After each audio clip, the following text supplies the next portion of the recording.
And now, Decoder Ring Theatre presents the continuing adventures of Canada's greatest superhero, that scourge of the underworld, hunter of those who prey upon the innocent, that marvelous masked mystery man known only as the Red Panda! The Red Panda, mysterious crusader for justice, hides his true identity as one of the city's wealthiest men in his never-ending battle against crime and corruption.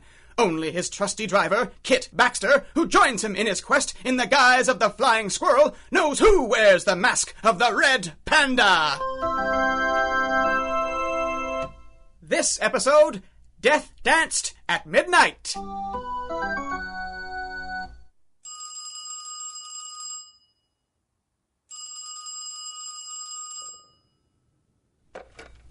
Hello. Edna, is everything all right? No, but it's quite late. I just thought, how am I? Oh, I see. You've been reading The Sentinel, haven't you? No, The Sentinel is a fine newspaper, until it starts printing ghost stories, that is. Edna, please. Now, I appreciate the concern, dear, but your little brother's been looking after himself for quite a few years now. Oh, it's all hogwash, I tell you. Yes, I know 2 people have been hung, but people do that sort of thing all the time, Edna. It just doesn't make the papers. Yes, I know. I know, Edna, but just because the coroner said both died at the stroke of midnight... Yes, dear. I know I served on a jury with both of them, but that doesn't mean...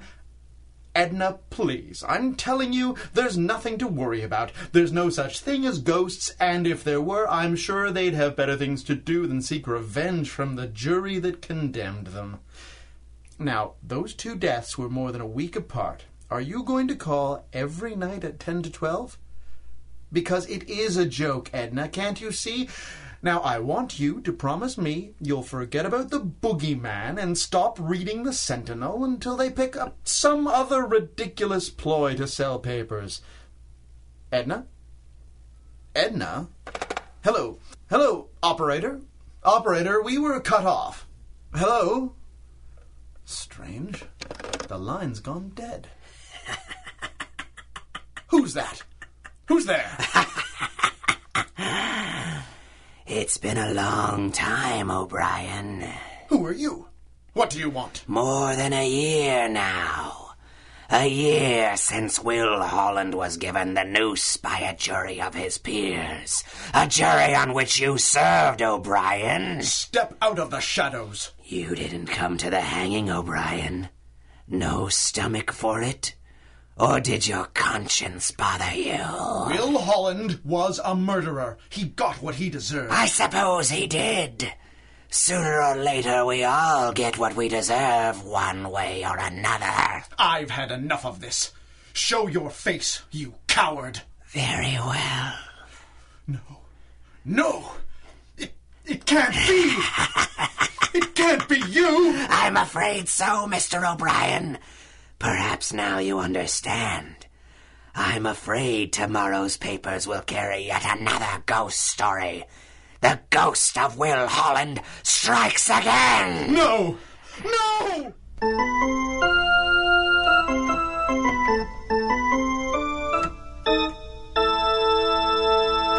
Third juror hung. The ghost of Will Holland strikes again. Gee, boss, maybe there's something to this Holland case after all. Will Holland is dead, Kit. He was executed for his crimes a year ago. Don't tell me, tell him. I can understand the Sentinel running these kind of headlines. Their job is to sell newspapers. You and I should keep a more scientific approach. We've seen some pretty crazy things. Why not a vengeful ghost? When we've eliminated every other possibility, Kit, then I'll call in an exorcist. In the meantime, I suggest a more corporeal angle. What do we know so far? Not a lot. The rope each man was hung with is a common type, which can be purchased anywhere. Each juror died more or less at midnight, but the first 2 crimes were 9 days apart, and then only 4 days passed before James O'Brien was killed, so there's no clear pattern there. What about the victims? Has a pattern emerged? Not that I can tell. If we assume that the ghost was... Right. If we assume that the killer, whomever or whatever that may be, Thank you. is in fact planning on killing the entire Holland jury, then he, she, or it isn't doing it alphabetically, or in ascending or descending order of age, weight, height. Well, geography doesn't appear to have been a consideration. The dead men lived nowhere near one another. Police haven't been able to turn up any witnesses that saw a person or a suspicious vehicle. It's all coming up goose eggs so far. Had our 3 victims distinguished themselves in any way during the trial? Not as far as I can tell. None of them was a foreman. They don't appear to have been in any way unique. The only things that they have in common is that they were all on Will Holland's jury, and their current address is a city morgue. Did you turn up anything there? Nothing. And Bert was even more nervous than usual that I was there. Apparently, Chief O'Malley thinks this is the sort of case we'd be interested in. He's put the entire force on high alert with orders to bring in the Red Panda by any means necessary. That man would get so much more done in a day if he'd just get it through his thick head that we're the good guys. Like what? Like protect the other jurors is what? How do you protect 9 people from a killer that could strike today or next week or next year? As long as it's at midnight. That's another thing. He's been so careful to avoid any sort of pattern which could make him easier to catch. Why keep killing at midnight? Didn't Will Holland always strike at midnight? Don't you remember the case? I wasn't the Flying Squirrel then, remember? I was just your sweet little driver, pretending I didn't know your secret, and smiling at the ridiculous excuses you used to come up with for being driven to crime scenes in the middle of the night. Kit Baxter, behave yourself. Yes, boss. Will Holland had many patterns. His victims were all strangled, all between the ages of 20 and 25, all blonde. Who says they have more fun? But they were killed between the hours of 11 and 4. It was the press that dubbed him the Midnight Murderer. Alliteration sells papers. So I hear, marvelous masked mystery man. That gives me an idea. Me too. That writer from the Sentinel, what's his name? Don Garnett. I don't know him. He covered the Holland case and the trial. Front page stuff every day for months. He even left the paper to write a book on the case, but apparently he fell on hard times personally. Well, he's back at the paper now. Yes, the Sentinel brought him back because no one knows more about Will Holland than him. With Chief O'Malley chasing our tails on this one, it might be a good idea to investigate from another angle. Maybe Garnett can help us fill in some of the gaps. But we've already got contacts at the Sentinel. Bailey and Peters. Don't know the material half as well as Don Garnett. If we're to prevent another murder from taking place, we need every advantage available. Mr. Garnett is about to receive a visit from the Red Panda.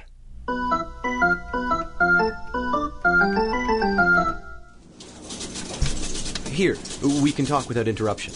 I can't tell you how exciting this is. Costume crime fighters have never really been my line. When I was a cub reporter, I caught a glimpse of the Masked Phantom once. Whatever happened to him? I couldn't say. I wasn't in the business then. Of course, what was I thinking? I just thought... Well, never mind, I'm rambling. A cigarette? No, thank you. Mind if I do? They're your lungs. My what? Oh, of course. Very amusing, Miss Squirrel. Tell me, how does an attractive young lady like yourself get into this line of work? Are you and the big fella... Mr. Garnett! I don't mean to be rude, it's just an area of which the average Sentinel reader has a great deal of interest and very little information. I thought perhaps a feature article... Mr. Garnett, we are not the mystery to be solved here. Of course, forgive me. I've often looked on with envy at my colleagues who seem to have a scoop on every story with a crazed supervillain, a masked hero, a daring rescue. It's all terribly good copy. I'm sure. Naturally, I'm eager to be of any help I can, particularly if it fosters that sort of mutual exchange of information. I'm just re-establishing myself here at the paper after all. Yes, I'd gathered it's been a difficult year. The last few years have been tough for a lot of people. It's sure no time to go looking for a book contract, I'll tell you that. I've spent most of that year working on this file. Trial notes, interviews of witnesses, detectives, anyone involved in the Holland case. I'm sure there must be something in here to help you. I hope so, Mr. Garnett. If we can stop this fiend, I'm sure we can come to some arrangement of professional courtesy, like that we have with Bailey and Peters. But there are certain rules. Of course. They're for your protection as well as ours. Jack Peters was already kidnapped once because someone got it in their heads he knew more about us than he did. Yes, I read that in the Sentinel. You rescued him, of course. We'd rather not make a habit of it. This is how it works. When aiding us with a specific case, we are never to be mentioned during an investigation unless we specifically instruct you otherwise. Of course. From time to time, we may need to plant certain information in the dailies. This information is generally true, but often not terribly interesting to the average reader, and must always be attributed to unnamed sources. Reporters who help us get this information out will be rewarded with the advanced story. Wonderful. You must be careful to maintain a certain distance between yourself and us in print. The police aren't much more wild about us than the underworld. I understand. The rest of the time, you are free to write what you like. We took our reviews too personally. We never speak to anybody. That's all more than fair. Now, please, how can I help you? Here are my complete files from the trial itself. Oh, have a seat. Follow-up interviews are in these files here. I might have some coffee. Would you care for some? If you're making some. That's very kind. This material is very thorough, Mr. Garnett. Oh, please, call me Don. Yes, Red Panda, the Holland case was the kind of story that brings out the best in a reporter. The human face of the tragedy, a seemingly ordinary man who did unspeakable things through his own twisted logic. Not to mention a city on the verge of panic, hungry for any scrap of real news that could be found. It was my finest hour. That's what makes me so sure there's a book in all of it. Someday, Don. Perhaps, Miss Squirrel. Here's your coffee. Well, thank you. For now, it's enough to have another chance of being a newspaper man. Red Panda?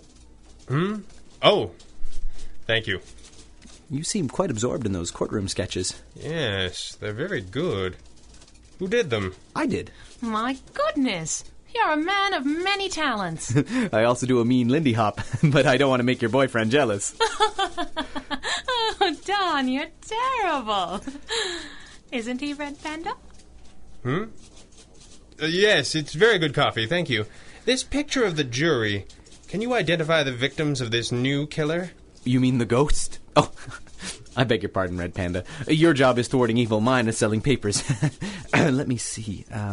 Yes, the first victim, Mr. Bryson, is here in the front row closest to the gallery.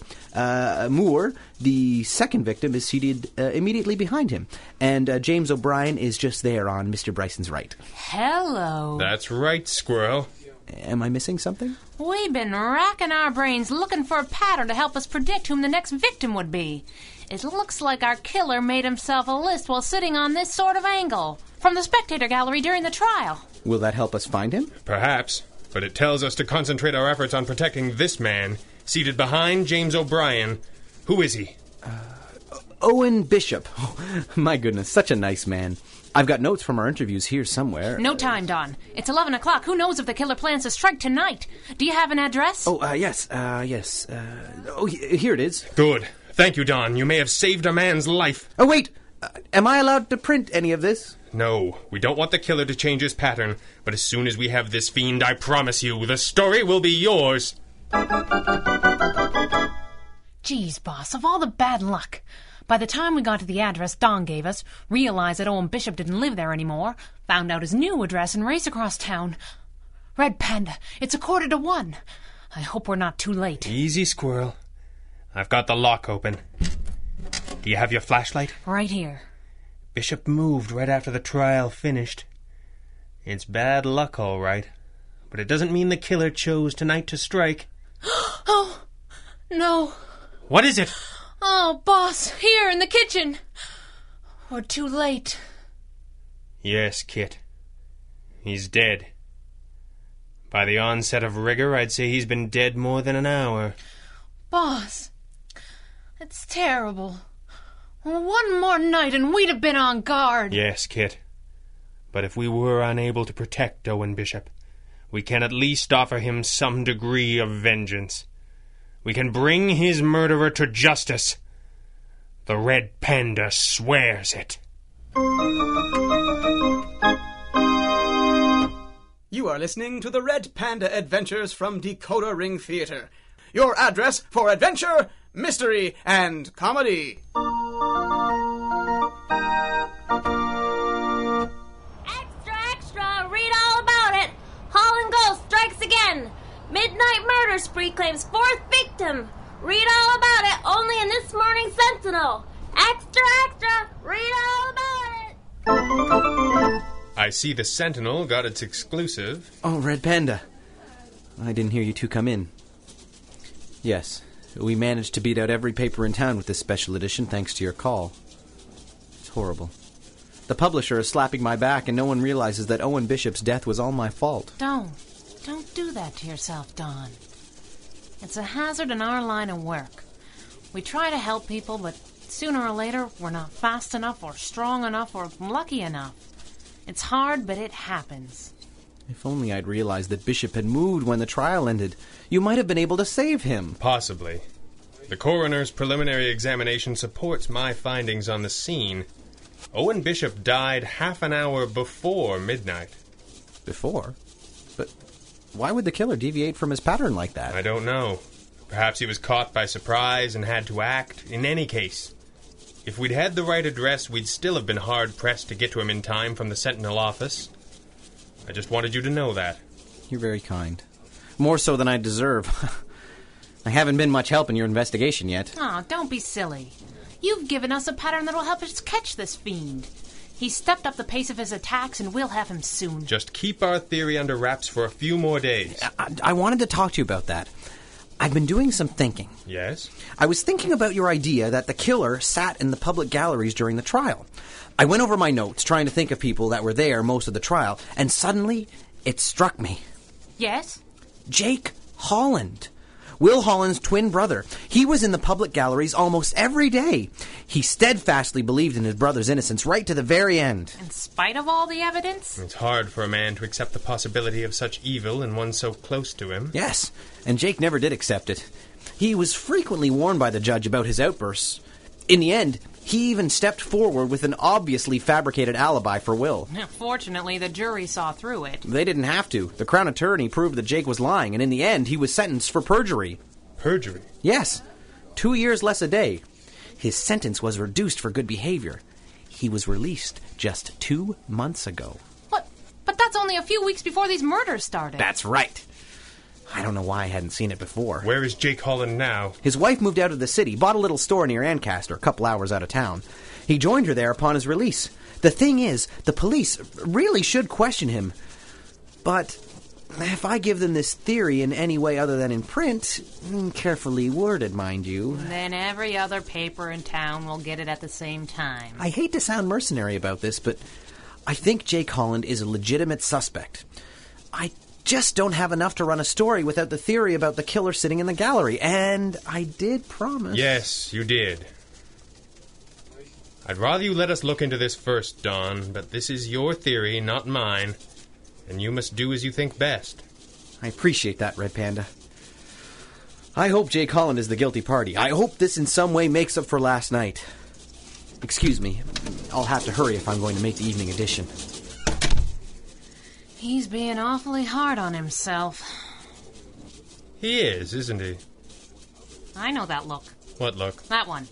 The one that says, there's something about this I don't like. For the moment, let's just call it my we could both use some sleep face. There's something about this Jake Holland theory. I guess I am pretty tired. Careful, you'll stretch out your cowl yawning like that. Let's get out of here. I look forward to the evening edition of the Sentinel. Boss! Boss, are you in? Right here, Kit. I just got back from Ancaster. How's the car? Why do you suffer from the illusion that I can't drive? Professional pride. Answer the question. There's a small ding in the fender. It's nothing. Mm-hmm. Did you learn anything? I should have come up with a better cover story. Mrs. Holland was in no mood to talk to a reporter. Can you blame her? Don Garnett's story in the Sentinel practically convicted her husband. She was especially fond of Garnett. Said he'd been hounding her husband for an interview since the trial ended. Garnett told us he'd done multiple interviews with everyone involved in the story, but Jake Holland would have nothing to do with him. Don certainly painted a vivid picture in his article. I thought he was just trying to get the attention of the police. Well, he seems to have it, judging by the way they carted off Jake Holland for questioning. Did you learn anything downtown? Yes. I learned that however much your high society pals may disagree, policemen seem to think a lady chauffeur quite a catch. They certainly like a girl in uniform more than they do a wealthy young gadabout, which is why I sent you and drove myself to Ancaster. Oh, my poor boss. What else did you learn? Well, Jake Holland keeps to himself since he got out of the pen. The only alibi he has for any of the murders is his wife. And after his attempt to falsify an alibi for his brother and his subsequent conviction of perjury... Which were much trumpeted in the Sentinel. As you say. He could have been playing bridge with the Pope, the Prime Minister, and the Red Panda, and no one could believe him. They're charging him and building a case. You don't look that happy. I just don't know. Perjury is a serious crime, to be sure, but I'm not certain lying for the sake of a brother, even a sick man like Will Holland, is any proof of criminal disposition. And there was something about his wife. She didn't seem like the kind of woman to protect a murderer. Maybe she didn't know. That her husband was going out for 4-hour drives in the middle of the night. Okay, check that. But it's hard to predict what a woman will do for a man. I'll take your word for it. Right. The police have a strong suspect. It's certainly a workable theory. They'll have the remaining jurors under guard until they think they have enough to convict Jake Holland for playing his twin brother's avenging spirit. All's well that ends well? Perhaps. Yes, operator, the Daily Sentinel newspaper, please. What are you doing? Phoning Don Garnett. If nothing else, he did... good afternoon, Don Garnett, please. If nothing else, he did exactly as we asked. He provided important information, he checked before releasing material that could affect the investigation. He may very well have solved the case without much help from us. I may as well... Mr. Garnett! This is the Red Panda. I just called to offer my congratulations. I understand the police are proceeding with charges against Jake Holland. What's that? Oh, I don't know. I think you'll find that once the police lift their guard on the remaining jurors, the public will forget about this case as soon as they can. At any rate, Don, my thanks for everything you've done. You'll be hearing from us. Goodbye. That was very cordial. Thank you. What are you up to? Perhaps nothing at all, Kit. Perhaps nothing at all. Richard Maitland. Richard Maitland. The police have deserted you, and vengeance has come calling. What the... This is just a dummy seated here. What's this note pinned to it? What does it say? I know your secret. No, it can't be. But it is. No! Squirrel, get the lights. You got it, boss. No, please! Did you listen when your victims cried for mercy? Don Garnett? But the fifth juror, Maitland! Not here. The old man unexpectedly won a trip around the world. Right about the time the police gave up protecting the jurors. He'll be gone for months. Mannequins are so much easier to guard. I watched the stories fall from page 1. I watched the headlines get smaller and smaller. Jake Holland's trial is months away. I knew if I was right, you'd never be able to wait. The Holland case was your obsession. It brought you to the top of your profession, and you'd do anything to stay there this time. The top of my profession? The Holland case ruined me. Blazing headlines every day for months. Nothing else could ever be good enough. I poured everything into that story. It took over my life. Drove me away from the Sentinel, my family, everything. The Midnight Murderer owed me a second chance. Owed me, do you hear? And even once you'd had it, once you'd used your position, not to mention your connection with us, to push the police into arresting an innocent man for your brutal crimes, you were completely in the clear. But it still wasn't enough, was it? Did you yearn for even greater fame? Did you care at all how many would suffer? How many must die to satisfy you, Garnett? As many as it takes! The human face of the tragedy. A seemingly ordinary man who did unspeakable things through his own twisted logic. Those were your words, Garnett. You took 4 lives and you were ready to take more. And you'd have condemned an innocent man to prison or worse, all in the name of a second chance for Don Garnett. I've seen things you can't possibly imagine. Creatures whose greed and lust for power would make the devil blush. And I never saw you coming. What are you doing? You're going to confess. You're going to pick up that phone and call the police. You're going to tell them what you did and how you did it. You're going to give them that rope and every other bit of physical evidence you have. And do you know why? Why? Because I don't know what I'm going to do to you if you don't.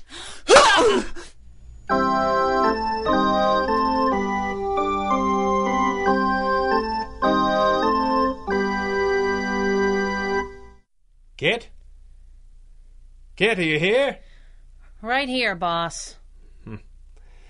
Well, he did it.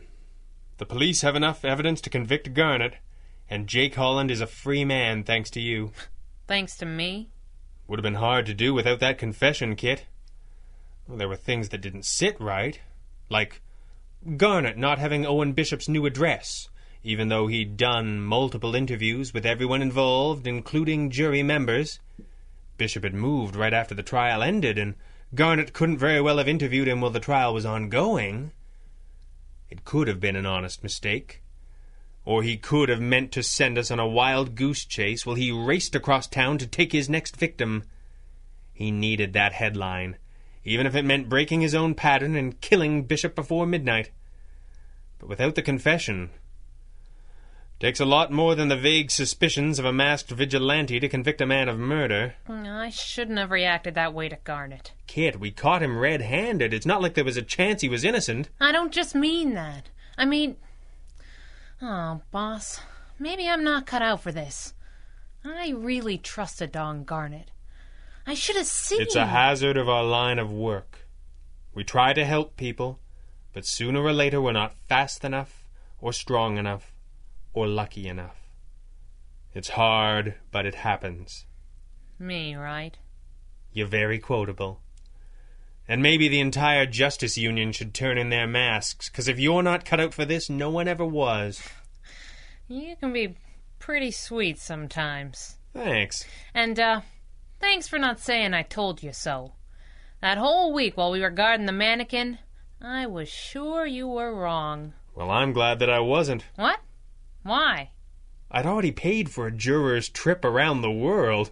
I'd hate it to be for nothing. And so concludes another adventure of the Red Panda! This recording and the story, characters, and situations contained therein are the exclusive property of their creator and copyright holder, Greg Taylor, and are produced and distributed by Decoder Ring Theatre through arrangement with him. These recordings may not be rebroadcast or redistributed by any means for any reason without express permission. Until next time, when Decoder Ring Theatre brings you the further thrilling adventures of Canada's greatest superhero, this is Stephen Burley reminding you DecoderRingTheatre.com is your address to adventure! The Red Panda Adventures, Episode 6, Death Danced at Midnight, was written and directed by Greg Taylor with original music by Andrea Lyons and featured the vocal talents of Gregory Z. Cook, Shannon Arnold, M. John Kennedy, Clarissa de Nederlanden, and Greg Taylor. Until next time, for all of us here, good night.